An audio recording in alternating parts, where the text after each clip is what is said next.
panagdait sa tanang kabuhatan. For today's video presentation, I will be presenting the lessons under or covering the final. And I will discuss the first aid part 1. Okay, let's have first our review. Now, first aid kit. First aid is the immediate care given to a person who has been injured or suddenly become ill. First aid deals with self-help and proper home care, especially if medical assistance is not immediately available. The goal of first aid is to alleviate suffering, prevent added further injury or danger, and prolong life. So first aid, it deals with self-help.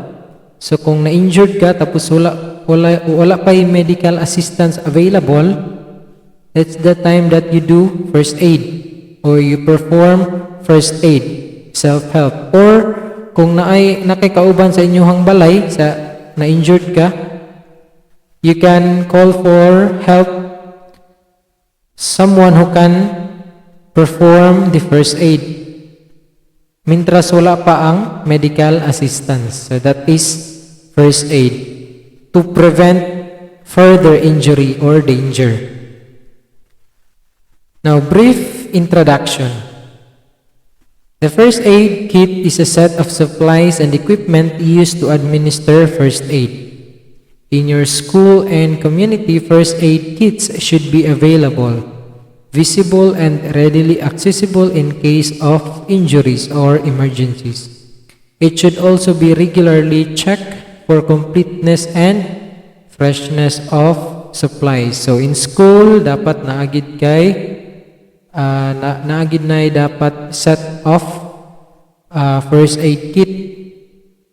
And even sa barangays, community, nananadaan sila'y ready first aid ng mga kits. Now, the following supplies found in a first aid kit include the following. First, we have the triangular bandage. Or kanang ma-injured or mapiang ang imuhang kamot, mo na siya'y gamiton, triangular bandage. We also have rubbing alcohol. Next, gloves and iodine or kanang betadine, kanang para sa samad. We also have tongue depressor and swabs or cotton swabs. We also have gauze and scissors para nagihapon ni siya sa wound dressings and athletic tape. We also have cotton and pen light, adhesive bandage or kanang for small wounds lang ni siya, adhesive bandage, and forceps. Other equipment that should be included to aid in first aid are the following. First, we have the spine board. Okay, in case makuyapan ang isa ka person, mo na siya gamiton, spine board. Or kanang ma-injured gihapon ang iyahang lawas. Sets of splints. Okay, mo na siya mga set of splints. And short board or Kendrick's extrication device. Wheelchair poles and blankets. So those are some of the equipment used in first aid. So sa atong school, naapod tayo mga students nga obliged to do the first aid in case na ay ma-injured. Okay?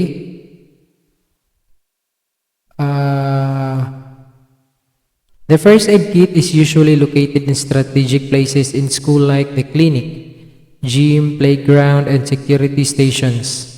In the community, first aid kits should be in the community centers like community hall or office and recreation centers. It is advisable that a signage be placed where the first aid kit and equipment are located. This can either be attached to a wall or post or suspended.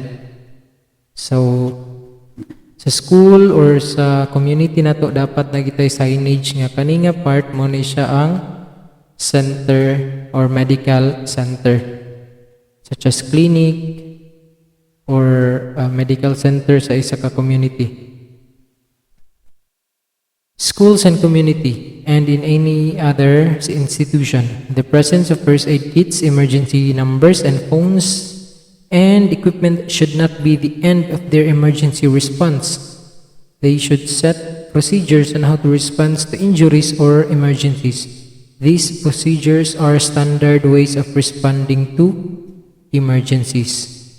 These procedures make up what is called an emergency action plan. So, i-discuss na to ni what are these emergency action plan. It is a plan developed for immediate implementation whenever the need arises, providing appropriate standards of emergency care to all present. Okay, mao ni siya ang the EAP or the Emergency Action Plan. This includes the following. First, we have the emergency personnel. Detailed first aid arrangements for on-site emergencies may consist of teachers. Kung nata sa school setting, apil na ang teachers ana. Physicians and nurses.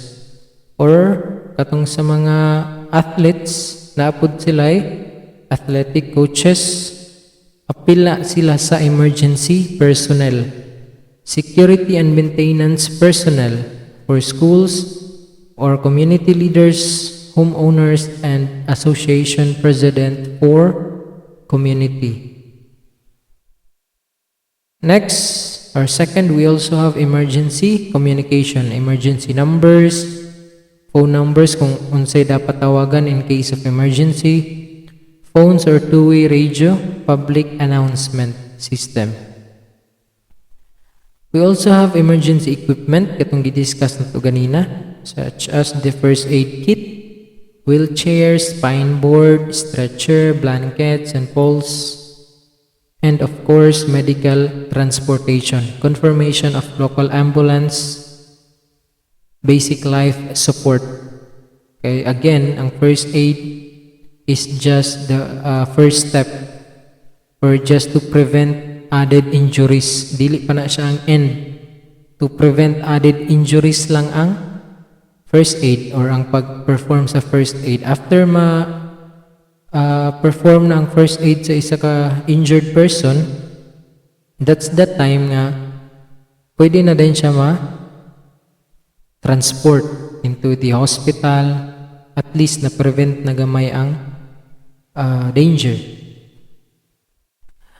We also have non-medical transportation such as wheelchairs and stretcher. Emergency contact list, clinic, local hospital, etc.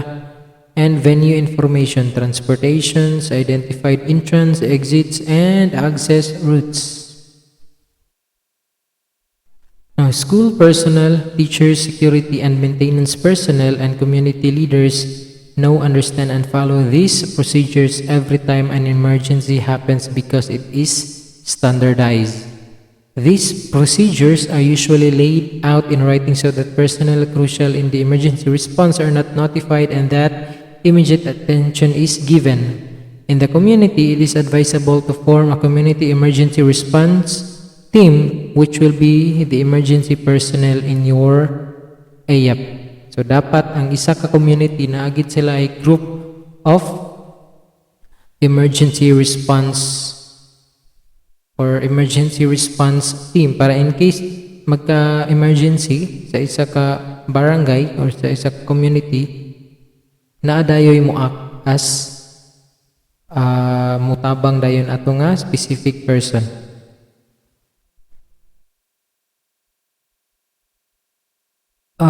It is advisable that the members of the community know who forms this emergency response team. You may not know all the procedures of your school and community in responding to emergencies. However, what is important is you know who to notify in case of an emergency happens. The most immediate personnel you need to notify in the case you are in school, especially in the gym, or the PE teachers or any teacher present, maintenance personnel or security personnel. So, in case magka-emergency, kung ginsa tong available nga teacher, pwede na niya siya ingnan to guide you. Kung dili kabalo ang teacher to perform the first aid, at least makatabang siya sa pag-inform sa mga respected personnel kung unsaon to siya pag-manage. Okay? For mga maintenance personnel, security personnel, dapat aware po na sila. And in our school, napud tay team or medical response team nga every time na ay ma-injured, ready na sila or kanang mag-conduct og intrams or padula sa atong school. Ang emergency response team nara na sa kilid na nag-aatang in case of emergency. So that is the first part of our discussion for the first aid. You can now answer the activities that I've posted in our GenU, and next week we will discuss the part 2 of our lesson, first aid. And that would be all. I hope you learned something today. Thank you.